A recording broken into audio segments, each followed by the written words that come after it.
We'll now talk about the introduction of a research paper. The title of an article should be clear and concise, include adequate descriptors, include the type of participants, the dependent variable and the independent variable. It should include the research questions. It should include the type of research, whether it's longitudinal, cross-sectional, or meta-analysis. And you shouldn't be afraid to use subtitles. The components of an introduction. An introduction is an overview of the topic, the issue, or the theories related to the topic. From general background to more specific background. Present work that's under review is put into categories: for and against alternative reviews. Gaps in the literature are mentioned. The purpose of the study, the research question, the hypothesis, or the predictions. Hypothesis is a statement based upon an observation of how one thing is to be affected by another. On the other hand, a prediction is simply a guess as to the outcome of certain events. For example, a correct hypothesis is: weather is better for describing bird migration patterns than climate. A prediction of this statement would be read: weather, instead of climate, is responsible for determining bird migration patterns. While the change in wording may seem slight, it shifts the focus to the causation instead of the overall outcome. A hypothesis is best described as an educated guess about causation, not conclusion. Hypotheses: the quantity and the quality of the language experience influences vocabulary development in childhood. A prediction: if a child receives less language stimulation, his or her language skills will be hampered.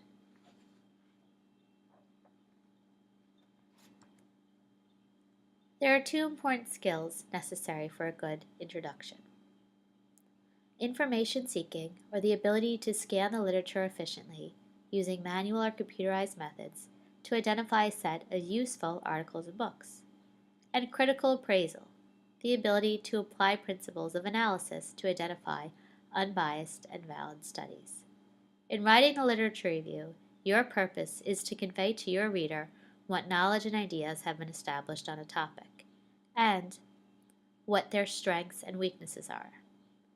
As a piece of writing, the literature review must be defined by a guiding concept. For example, your research objective, the problem or issue you are discussing, or your augmentative thesis.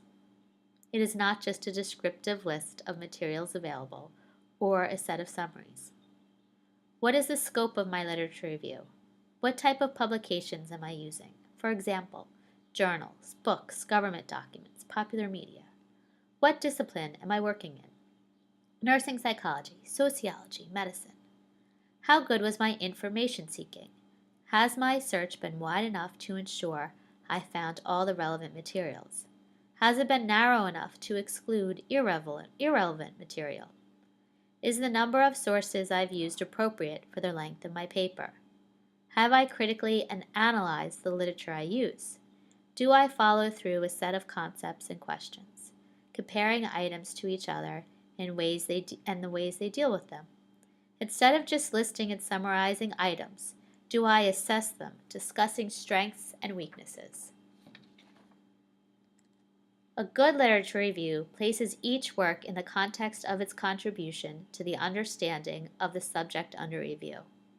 It describes the relationship of each work and how they are related to others. It identifies new ways to interpret work, resolves conflicts among seemingly contradictory previous studies, identifying gaps in previous research, points out ways to move forward with the literature, identifies the significance of the proposed research in the context of the existing literature. A literature review must be organized around and related directly to the thesis or research question you are developing. A literature review must synthesize results into a summary of what is and is not known.